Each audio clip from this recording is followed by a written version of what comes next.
You're listening to the AV-IT Amplifier. Each week, we'll feature voices and ideas that need to be amplified in the higher education and pro-AV IT communities. This show is brought to you by higheredav.com. And now here's your host, Ryan Gray. Well, hello, everybody, and thank you for tuning in to the AV-IT Amplifier. If it is Wednesday, your feed has been refreshed with new content, and this Wednesday is no exception. We are back for week 2 with Tom I want to say it right. It's Segers. Segers. So, on the show floor at ISE 2026. So again, that noise you hear in the background is a feature, not a bug. So first, thank you for sticking with us for another segment here and taking the time. Would you remind everybody, who are you and what do you do? I am Tom Segers from Belgium, and I work for the Thomas More University of Applied Sciences in Belgium. But we are located in the province of Antwerp. Mm-hmm. So we have 7 campuses around the province of Antwerp. And we are with a team of 3 EV experts. And we support every campus in Thomas More. Nice. Well, thank you for subjecting yourself to my questions here. Sorry for that. I know it's not that scary. And if it looks like I'm like on my phone, it's because that's where my list of questions are. I'm not ignoring everybody, I promise. Okay, so let's just start here. There's a lot of people who work in higher ed or technology that kind of like can't imagine life another way. But in some other version of the multiverse, where you don't end up working in education or technology, what would have been a good career for you?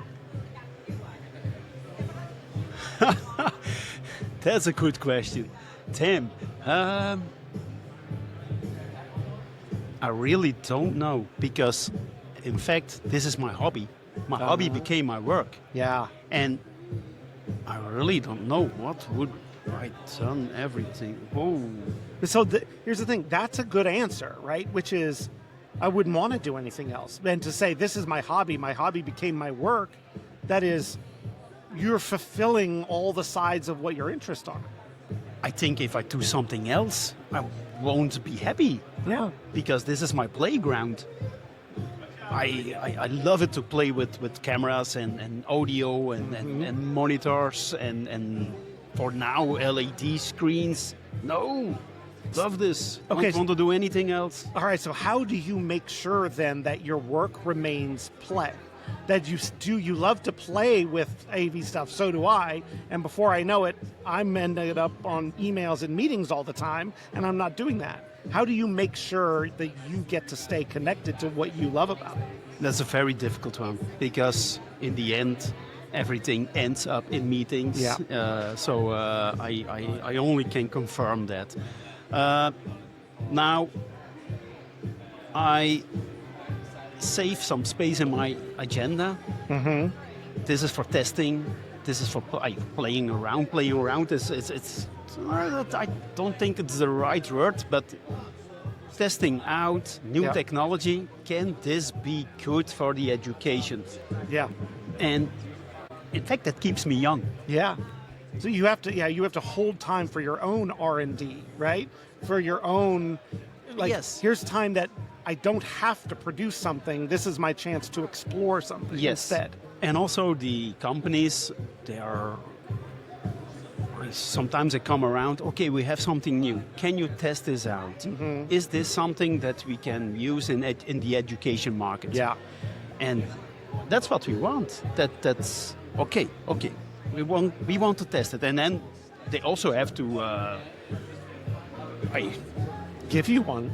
Yeah, indeed. Yeah. Because it's also very important, and most of the time it's NDA or something like that. It makes it difficult to talk about it, but I don't want to do anything else. Okay. So if you're sought out to, and obviously you've talked about it quite a bit, but to do that sort of testing under NDA and stuff, it must mean that you give good feedback or usable feedback to companies when you're doing that. Yes, and they have to stand up against bad feedback also. Yeah. So, right. By good, I mean quality, not just the good things, the constructive things, yes, but actionable feedback, right? And they know that if they come with a product to me,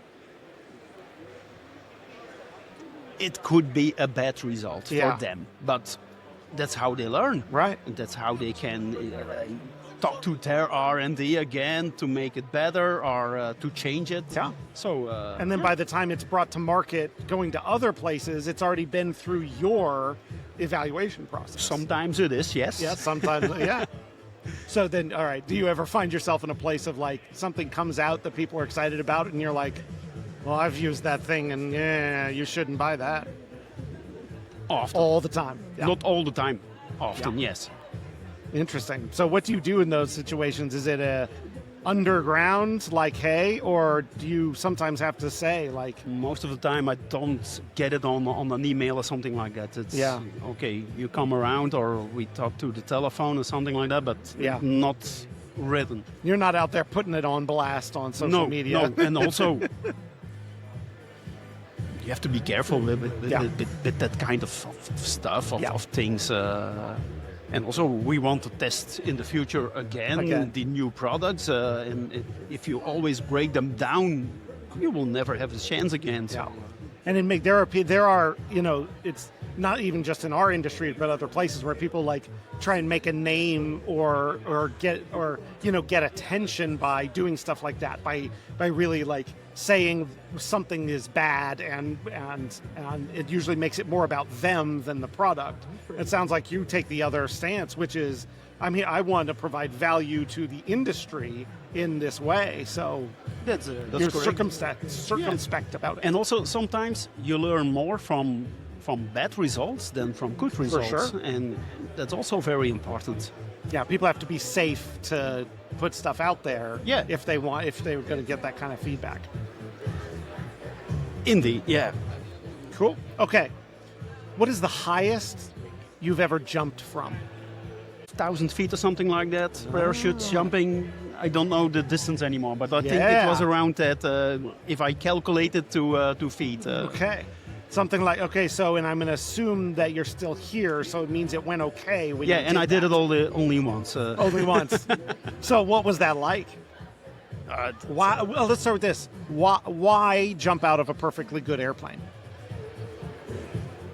I was 18, and then you have some crazy ideas, because I won't do it again now. Yeah. But at that time, it was fantastic. Yeah. Yeah. So, been there, done that, but I have to. Yeah, I was adventurous at that time. At that time. Yeah. So when you was the 18-year-old version of you looking for stuff like that, or did it just come your way? No, looking for that, definitely. Did a lot of bungee adrenaline things, but also when bungee jumping is from above to the ground, but also from down to above. The slingshot. That was the word I'm looking for. Yes. So no, I was looking for that kind of thrills. Seeking adrenaline. So now you got to get that adrenaline from projectors and stuff instead of jumping out of something. Yeah, indeed. But in fact, with the years, I'm not a fan of heights anymore. So we'll let that go. You know yes, indeed. All right, I get it. What is something you're really proud of? What I'm proud of.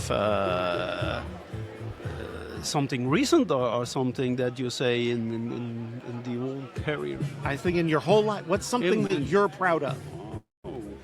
Proud of? For example, that I renovate my own house. Yeah. Almost everything we did ourselves. Yeah. So that's something that I'm really proud of. Only the rooftop and the windows, that was the only thing that we spend out, but all of the other stuff. Yeah. So you got to be pretty multidisciplined to do that kind of a renovation all on your own, right? Yes. You have to learn a lot to do stuff well. Yes, and also I had a good father that helped me around. So have to be honest in that. So then, do you feel like, we haven't done a ton, but my wife and I have done a lot of kind of renovations, construction things on our own. She builds furniture and stuff, like it's amazing. Oh, wow. But there's something different about the thing that you've built with your own hands versus bought, right? Yeah. What does that mean to you? But it's cheaper. Yeah, well, there's that. And I think that's a pretty good lead that it's cheaper, because in Belgium, if we have to build something, it's expensive. Yeah, In Belgium, everything is with bricks. right. Most of the time, it's with bricks, and they are very expensive. So if you do it your own, it's like 20% of when you Right. spend it out. So and also, you do it better.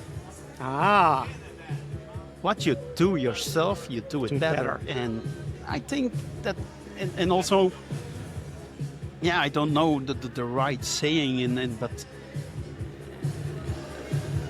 I'm quite of a, yeah, not a nerd, but I'm looking for details. Yeah. I'm a detail guy. So you can if be a I- little obsessive. Like Yes. you can make sure it Yeah. it fits or looks just the way you want to. Yes, and that's indeed. important And to you. I can spend a lot of time doing it, because if I paint my house, I do it also myself. Yeah. My wife gets very. It's good. Yeah. It's good. No, it's not good. Not good at yeah. It can be better. And So you're seeing things that other people maybe aren't seeing. yes, in indeed. that way. Because after a year, yeah, nobody looks at it. yeah. It's good. Yeah, that's funny. I think that's a common thing for technology and AV people too, where like, you know, the number of people where like, you go and see a rack that is perfectly organized, clean and routed and all that. Like, you get that feeling of like, oh, these people care about what you're doing. Yeah. Versus you open up a rack and it looks like a spaghetti in it. You know, like, I don't know. I get some of the same vibes on that. Yeah, but I can be messy also. So Okay. I can show you racks that aren't that nice. Well, we can't all be proud of all of them. you know what I'm saying? No. That. But therefore, I have colleagues that can do that better than me. So I see. Yeah, let them take Yeah. care of that part. All right, I'm gonna move on. I have such a variety of questions in here. But I want to go. So this one's fun because I want to make sure. So I'm assuming that sandwiches are the same the world over, basically, that they are in the U.S. Right? I think so. Okay. So what is the best sandwich? The best sandwich.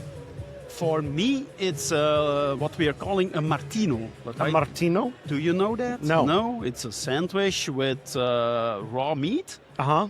and with pickles, Uh huh. and then some kind of a sour sausage onto it. But I don't know the right name. It's kind for it. barbecue sauce or something like that. I don't know. Okay. And that's something that I think it's a Flemish Right.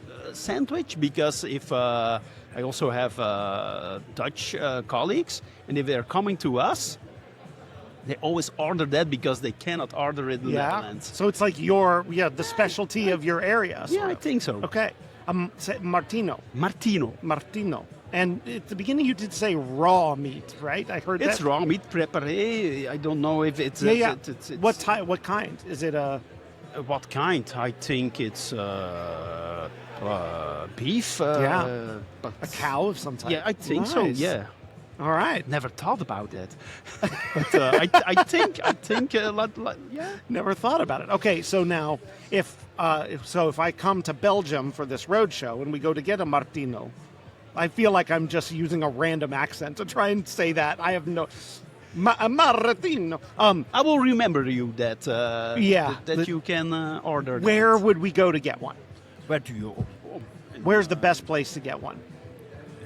When you're in Mechelen, Yeah. there is a place just across the street, and I think it's called Mechel Burger or something like that. Uh-huh. And you also can not buy only burgers, but you can also buy sandwiches. Just there. So Okay. that's a very good place All when right. you're in Mechelen. So it's one of those things. Everyone in the world knows what they think the best sandwich is and where the best place to get it is. That is a common language of humanity, I think. Oh. You know what I'm saying? Like, Yeah. I've yet to run into somebody that isn't like, oh yeah, no, I know, and I know right where to go to get it. So, you know. Yeah, I think it's also a popular place for students to go Yeah. over there. So Yeah, those of us that work at colleges, there's usually like restaurants, shops, sandwich places, and all that near where we work. So we get to try a lot of stuff, which is fun. That's cool. All right. In the movie of your life, who plays you? Like a famous actor or something like that. Could be if you want to, or anybody out there. I love the actor for that's playing the piano. I don't know what's his name. Is it Adrian Brody? Yeah. Yeah. I love that. Okay. So if he would play me, that would be an honor. That would be awesome, wouldn't it? Okay. So then what is the title of this movie? Adrian Brody showing he's living the life of audiovisual in... Most of the people call me an AV nerd, so I think EV nerd or something like that. Perfect. I don't know. I mean, I can see that on the Oscar stage right now. Win his next one. Yeah. That's pretty good. I love it. So is it Adrian Brody because you feel like he's got a good emotional range, so that he could really bring, Yeah, I love the roles that they are playing, from the pianist and what was this name with the architect? I don't know the movie. I'm bad in remembering names for films. Yeah, I know it's so. But I love the different kind of roles that they are playing. Me too. You always you have actors. They play one role, and you always remember that role from that one. It defines who that. Yeah. And not with Adrian Brody, because every time he's in a role, you can live into it. Yeah, that's awesome. Do you think they could turn that music up any louder than it already is? Sorry. I don't know from which... I know, it's Joe over there. Don't worry about that. Okay. Okay. I'm going to ask you a serious one then. You ready? Do you believe people are generally good with a proclivity for evil, or generally evil with a proclivity for good? I think everybody is born good. Born good? Definitely. Why would somebody be born evil? I don't believe in that kind of stuff. No. Okay. No. So then how does that affect how, as you build relationships, move through the world, make decisions, does that kind of come into play in, how you've developed into who you are? That's a very good question. See the connection with being good or evil in that kind of. Okay. I know. I'm a social being, and some people are not. But I find it always interesting in hearing what's your story. Yeah. How this came around and how is that, and also we travel a lot also with my family, and I love seeing other places. I love being around. I'm not stuck in Belgium. I'm not stuck in Belgium. So no. So there's a lot of value, like you said, different perspectives, places, views, and I love because I'm the same way, which is, tell me the story of how that happened. I want to understand. It's like I want to learn that. And and there's every time there's a very good story behind it. You make a decision, and in fact, if you know, okay, you did this, you did that, and maybe, that's why you did that. Yeah. So there's a deeper understanding that we can have rather than the categorization of good or bad or X. Yeah. All right. I agree with that. I like that a lot. That was a good answer. I appreciate that. Thank you. What is the most used app on your phone? The most used app on my phone, I fear it is WhatsApp. Yeah. For being a social person, I also have hobbies, and I arrange something for the football for my youngest son. You have to make a lot of appointments or agreements of setting up volunteers for getting help to tap the beer on the football. So I fear it is WhatsApp. Yeah, and so, but let's dive into that, because that's a distinctly European thing, right? Where over here, WhatsApp as kind of a central hub for communication, for messaging, businesses use it.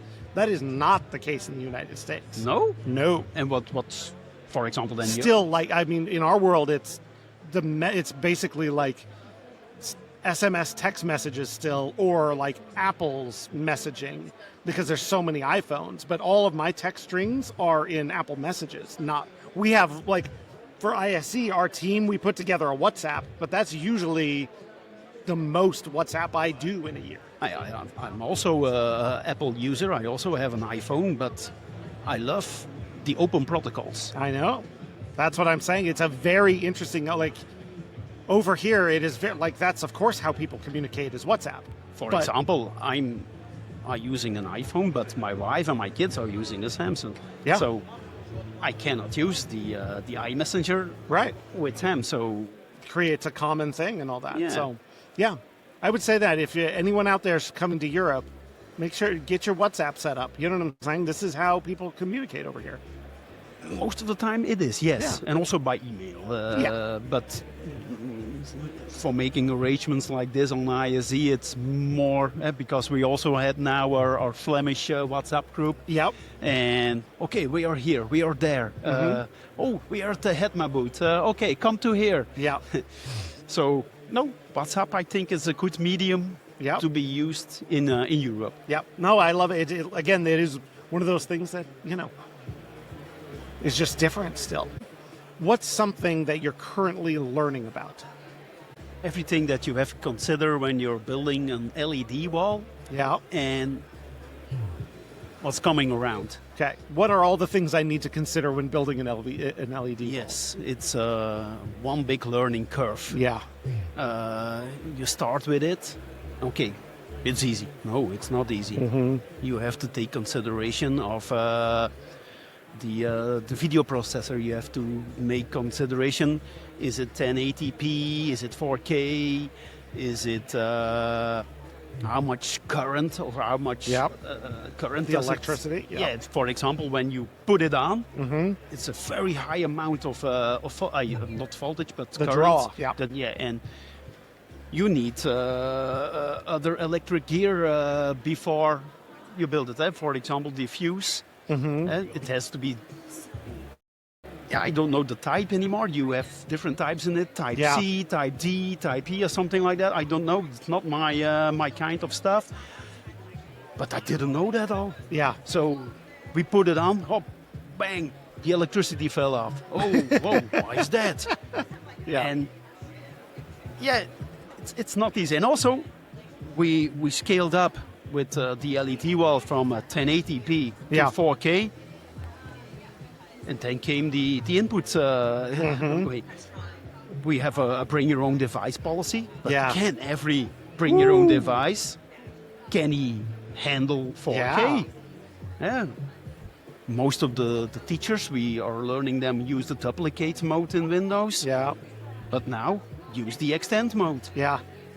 And that doesn't make it easy because you have to adjust your manuals.